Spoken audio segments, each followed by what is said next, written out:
एक बात ऐसा लगा हमको कि वहाँ पर गीता पर जो बोलेंगे तो अच्छा बोलेंगे, तो जो आपका जो छूट गया प्रश्न तो 10 मिनट उनका भी समाधान हो जाएगा। हाँ, वहाँ पर बिल्कुल तो ले लेंगे, आपको वहाँ पर ले लेंगे। निमंत्रण है 1, 2, 3 तारीख को आपका महाघाट वहाँ पर प्रवचन होगा, यहाँ पर प्रवचन नहीं है। 2, 3 तारीख को आम घाट पार्क में 5 से 8 कार्यक्रम है। जो आपका कार्यक्रम छूट गया है संत जी, उसके लिए भी 5 मिनट समय देंगे आपको। 5 से 8, हाँ 1, 2, 3 तारीख को कार्यक्रम होने जा रहा है ये आम घाट पार्क में। हमारे उनके संत जी के घरे पहुंचा दिया।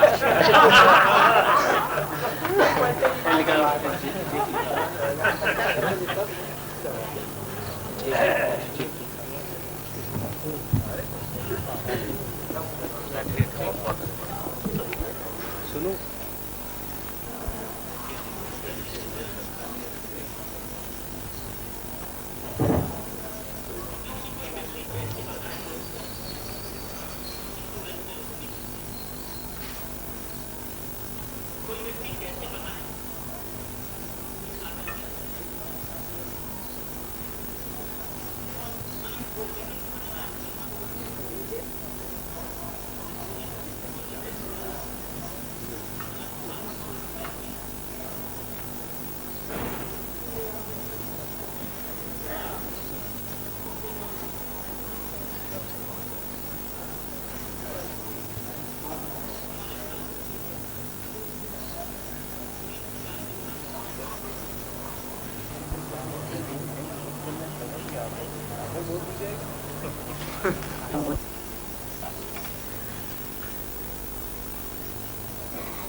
एक और सूचना, कल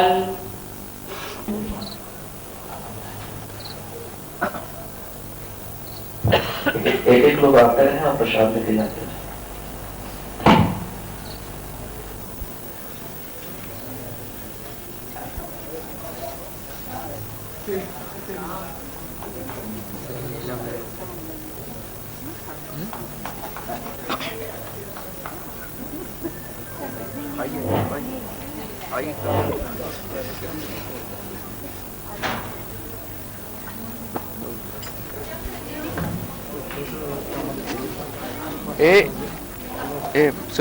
स्वीटी बेबी इसको क्लॉथ है अरविंद साहब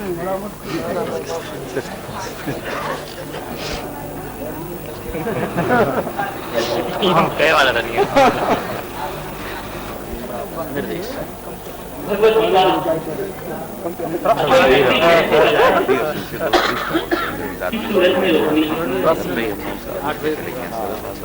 कोई व्यक्ति कैसे बताए कि सागर के अंदर गहराई कितनी है। अनंत कोटि 3 प्रकार के शास्त्र अवतरित हुए। भगवत गीता के 16वें अध्याय के अंत में भगवान ने कहा है कि किसी भी व्यक्ति के जीवन की पूर्णता के लिए 3 वस्तुओं का होना अत्यंत आवश्यक है। और सर्वप्रथम व्यक्ति को उसके जीवन में सफलता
आज हमारे लिए यह परम सौभाग्य का विषय है कि हमारे बीच आचार्य गोपाल जी शास्त्री पधारे हुए हैं। मैं आपका स्वागत करता हूं और अभिनंदन करता हूं आपके क्रियाकलापों के लिए जो आपने इस छोटी सी उम्र में, कम उम्र में देश विदेश तक फैला रखा है। आपका परिचय संक्षेप में मैं देना चाहूँगा।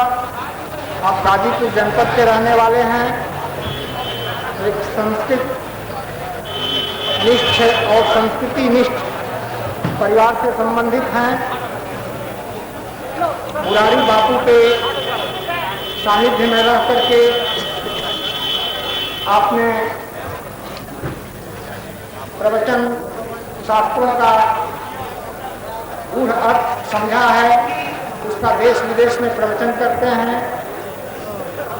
आपने अपनी साधना के बल पर बहुत कुछ ऐसा कुछ अर्जित किया है जो हम लोग इन विद्या केंद्रों में नहीं कर पा रहे हैं, नहीं दे पाते हैं। औपचारिक शिक्षा आपकी नगण्य है। अनौपचारिक शिक्षा को मैं नहीं कहूँगा क्योंकि अनौपचारिक शिक्षा का योगदान आपको हो जाता है। गुरु के सानिध्य में बैठ करके और वेदांत सेवन करके जंगलों गुफाओं में रह करके आपका बहुत समय बीता और शास्त्र के मर्म को आप अच्छी तरह जानते हैं। उसको याद आता है स्वामी करतात्री जी की स्मृति आती है। उन्होंने भी कोई विद्यालय या विश्वविद्यालय में अध्ययन नहीं किया था, बल्कि गुरुजनों से और अपनी साधना के बल पर शास्त्रों को हस्तामलक कर लिया था। गोपाल जी शास्त्री हमारे बीच के हैं। आप एक साधक हैं, प्रवचनकर्ता हैं, आप तेजस्वी वक्तृता के धनी हैं। देश विदेश से आपकी मांग है। अभी आप विदेश से लौटे हैं, 1.5 बरस के प्रवास के बाद फिर जाने वाले हैं। इस दौरान ये हम लोगों को लाभ मिला है, गाजीपुर के लोगों को, कि इनसे हम लोग कुछ सुने। गाजीपुर को बहुत कुछ देना चाहते हैं, आपके संपर्क व्यापक हैं। यहाँ कुछ संस्थाएं ये विकसित करना चाहते हैं, शिक्षण संस्थाएं, प्रकाशन का भी काम, वो सब अपनी जगह पर चल रहा है। अब मैं आप लोगों का ज़्यादा समय न लेकर प्राचार्य महोदय से निवेदन करूँगा कि शास्त्री जी का स्वागत करें और मैं आलोचना करूँ। आचार्य जी का स्वागत करने के पूर्व हम आपसे एक अपील करना चाहेंगे, स्वागत करना चाहेंगे। इतना प्रशस्त प्रांगण होते हुए भी आप यह उपस्थित और इस तरह से खड़ा होना अच्छा नहीं लग रहा। कृपया बैठ जाएं। ये केवल जिज्ञास लोगों के लिए मैंने सोचा कि सब लाभान्वित हों। एक दुनिया आप खोली जा रही है संस्थाओं से।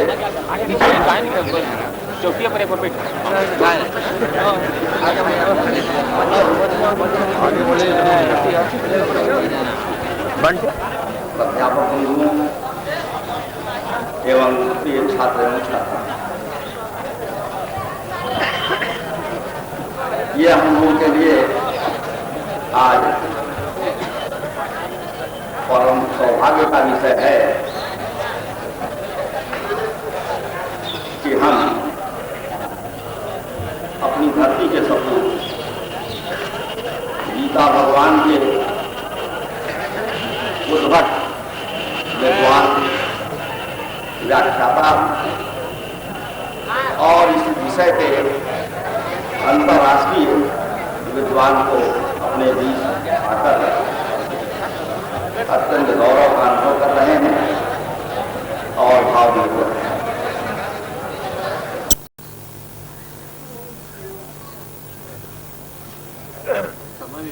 एक बात ऐसा लगा हमको कि वहाँ पर गीता पर जो बोलेंगे तो अच्छा बोलेंगे, तो जो आपका जो छूट गया प्रश्न तो 10 मिनट उनका भी समाधान हो जाएगा। हाँ, वहाँ पर बिल्कुल तो साथ में आपको वहाँ पर ले लेंगे। निमंत्रण 1, 2, 3 तारीख को आपका वहाँ पर प्रवचन होगा, यहाँ पर प्रवचन नहीं है। 2, 3 तारीख को आम घाट पार्क में 5 से 8 कार्यक्रम है। जो आपका कार्यक्रम छूट गया है संत जी, उसके लिए भी 5 मिनट समय देंगे आपको। 5 से 8। हाँ, 1, 2, 3 तारीख को कार्यक्रम होने जा रहा है। ये आम घाट पार्क में। कल तो हमारे उनके संत जी के घरे पहुंचा दिया।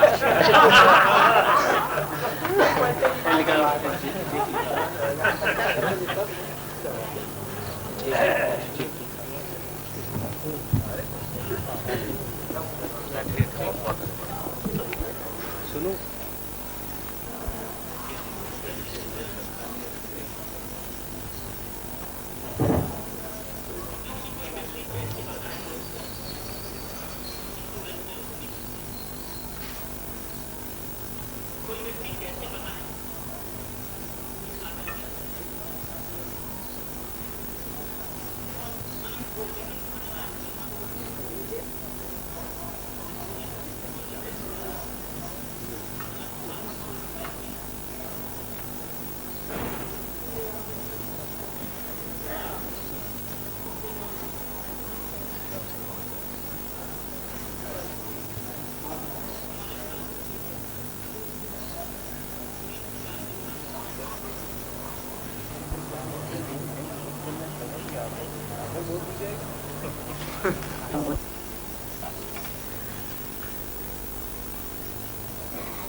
एक और सोच रहा है कल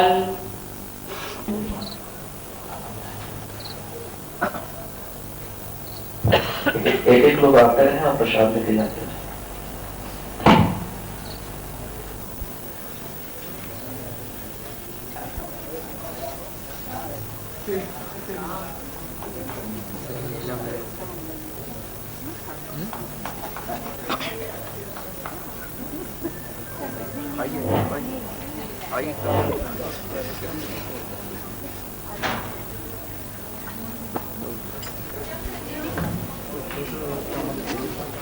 ए स्वीटी इधर बेबी रिस्पॉन्स और है। अरविंद साहब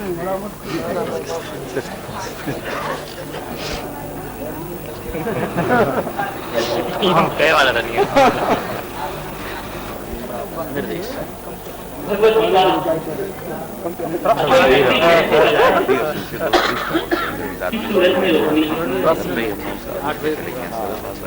कोई व्यक्ति कैसे बताए कि सागर के अंदर गहराई कितनी है। अनंत कोट 3 प्रकार के शास्त्र अवतरित हुए। भगवत गीता के 16वें अध्याय के अंत में भगवान ने कहा है कि किसी भी व्यक्ति के जीवन की पूर्णता के लिए 3 वस्तुओं का होना अत्यंत आवश्यक है। और सर्वप्रथम व्यक्ति को उसके जीवन में सफलता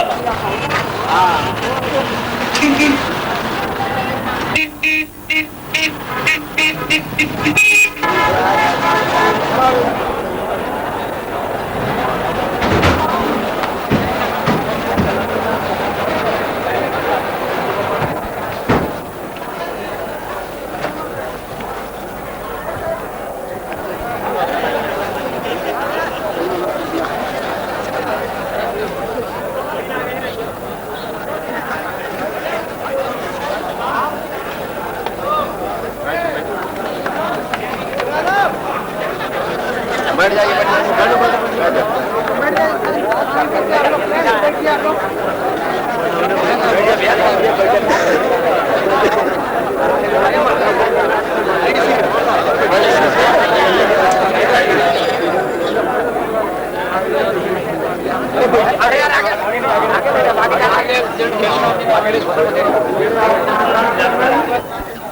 आज हमारे लिए यह परम सौभाग्य का विषय है कि हमारे बीच आचार्य गोपाल जी शास्त्री पधारे हुए हैं। मैं आपका स्वागत करता हूं और अभिनंदन करता हूं आपके क्रियाकलापों के लिए जो आपने इस छोटी सी उम्र में, कम उम्र में देश विदेश तक फैला रखा है। आपका परिचय संक्षेप में मैं देना चाहूँगा। आप गाजीपुर जनपद के रहने वाले हैं, एक संस्कृत निष्ठ और संस्कृति निष्ठ परिवार से संबंधित हैं। मुरारी बापू के सानिध्य में रह करके आपने प्रवचन शास्त्रों का गूढ़ अर्थ समझा है, उसका देश विदेश में प्रवचन करते हैं। आपने अपनी साधना के बल पर बहुत कुछ ऐसा कुछ अर्जित किया है जो हम लोग इन विद्या केंद्रों में नहीं कर पा रहे हैं, नहीं दे पाते हैं। आप औपचारिक शिक्षा आपकी नगण्य है। अनौपचारिक शिक्षा को मैं नहीं कहूँगा, क्योंकि अनौपचारिक शिक्षा का उपचारी आपको जाता है कि गुरु के सानिध्य में बैठ करके और एकांत सेवन करके जंगलों गुफाओं में रह करके आपका बहुत समय बीता और शास्त्र के मर्म को आप अच्छी तरह जानते हैं। उसको याद आता है, स्वामी कर्तापी जी की स्मृति आती है। उन्होंने भी कोई विद्यालय या विश्वविद्यालय में अध्ययन नहीं किया था, बल्कि गुरुजनों से और अपनी साधना के बल पर शास्त्रों को हस्तामलक कर लिया था। गोपाल जी शास्त्री हमारे बीच के हैं। आप एक साधक हैं, प्रवचनकर्ता हैं, आप तेजस्वी वक्तृता के धनी हैं। देश विदेश से आपकी मांग है। अभी आप विदेश से लौटे हैं, 1.5 वर्ष के प्रवास के बाद फिर जाने वाले हैं। इस दौरान ये हम लोगों को लाभ मिला है, गाजीपुर के लोगों को, कि इनसे हम लोग कुछ सुने। गाजीपुर को बहुत कुछ देना चाहते हैं, आपके संपर्क व्यापक हैं। यहाँ कुछ संस्थाएं ये विकसित करना चाहते हैं, शिक्षण संस्थाएं, प्रकाशन का भी काम, वो सब अपनी जगह पर चल रहा है।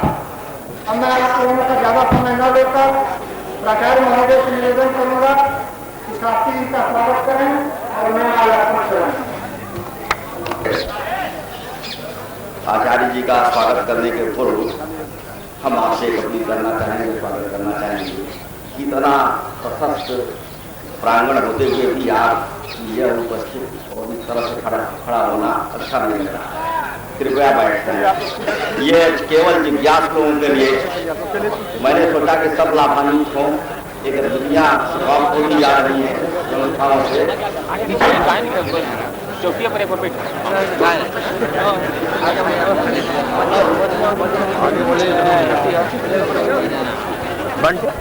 अध्यापक बंधुओं एवं प्रिय छात्र एवं छात्रा,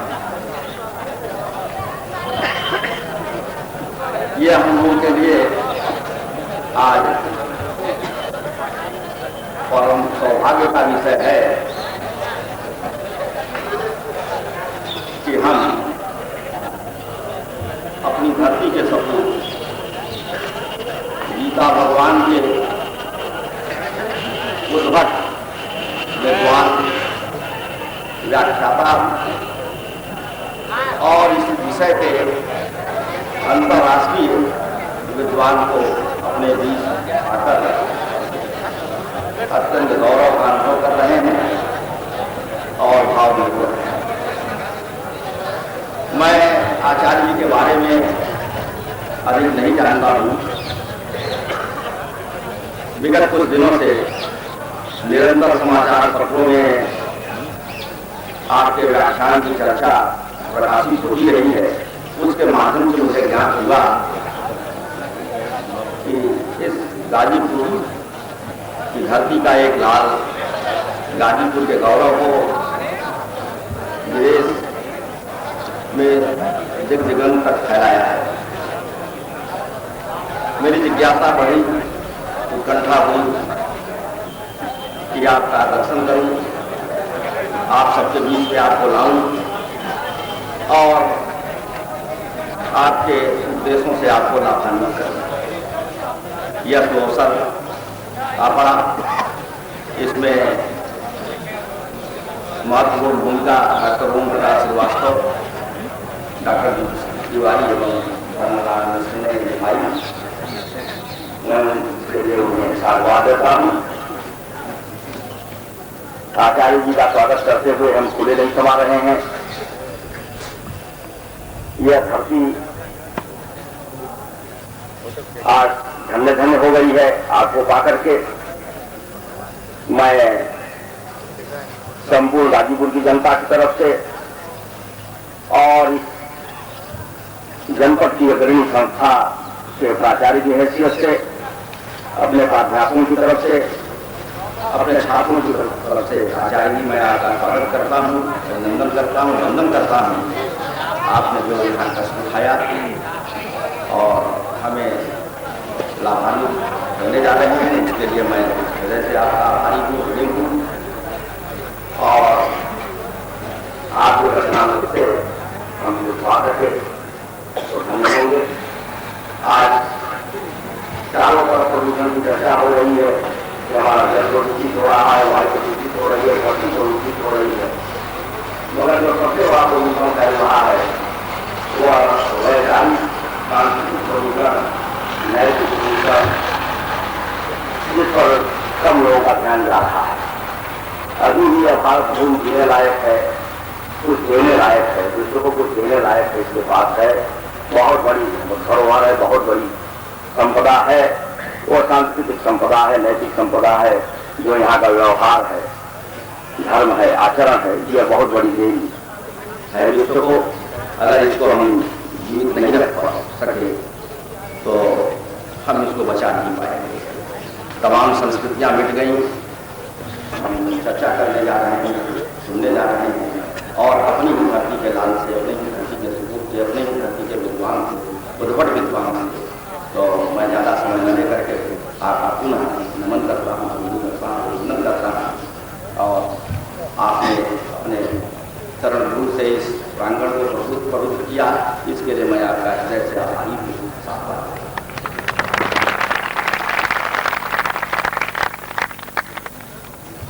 पहले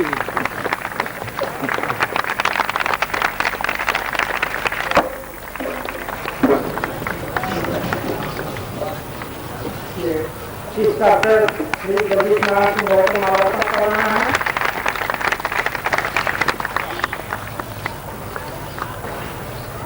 अब इसके बाद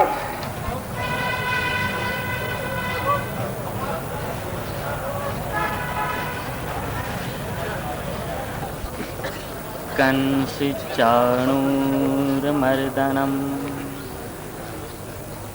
देवकी परमानन्दम् कृष्णं वन्दे जगद्गुरुं वर्णानाम् अर्थसङ्घानां रसानां छन्दसामपि मंगलानां च कर्तारौ वन्दे वाणी विनायकौ प्रोद्भवन्ति प्रवर्धन्ते प्रलीयन्ते च जन्तवः यतो येन च यस्मिंश्च तस्मै कालात्मने नमः। रजोजुषे जन्मनि सत्त्ववृत्तये स्थितौ प्रजानां प्रलये तमत्रिषे अजाय सर्गस्थितिनाशहेतवे त्रयीमयाय त्रिगुणात्मने नमः।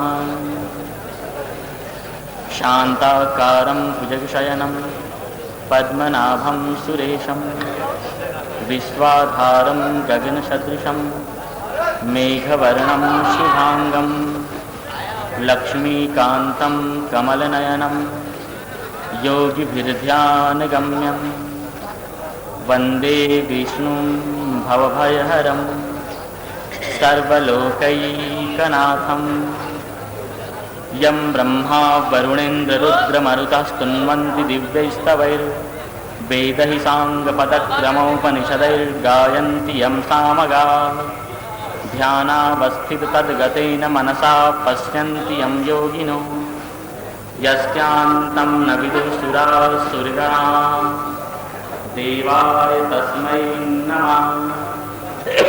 वंशिविभूषितकरान् नवनीराः पीताम्बराधरमहिमहराधरोषाः पूर्णेन्दुसुन्दरमुखादरविन्दनेत्राः कृष्णात् परं किमपि तत्त्वमहं न जाने।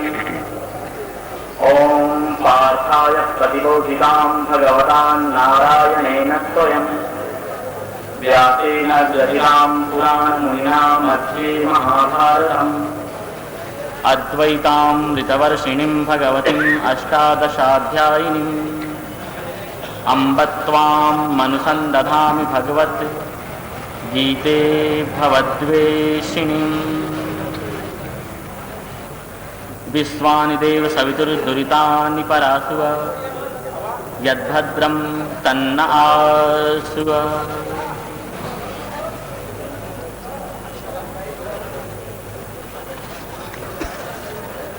कोटिशः नमन निवेदन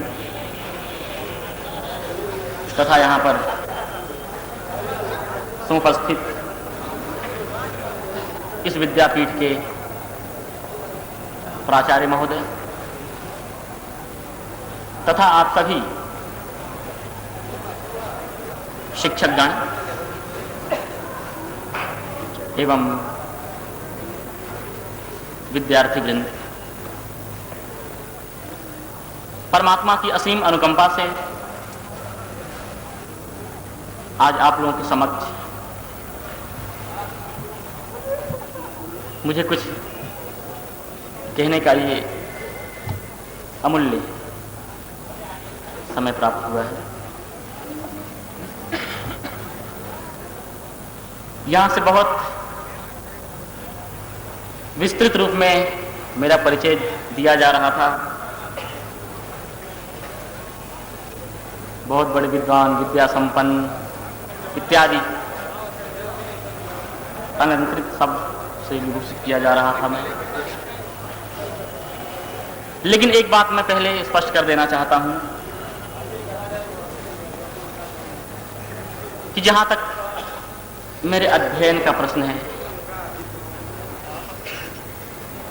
मैंने विशेष कोई अध्ययन नहीं किया है, किंतु मैंने सरस्वती की आराधना की है। शब्द शास्त्र का थोड़ा सा ज्ञान लेकर के मैं समग्र विश्व में भ्रमण कर रहा हूं, लेकिन शास्त्रों को मैंने अपने जीवन में जिया है। शास्त्र एवं संस्कृति की आत्मा को मैं पहचानता हूं। हमारा भारतवर्ष प्राचीन काल से ही ज्ञान का क्षेत्र रहा है। आज भी इसकी मिट्टी में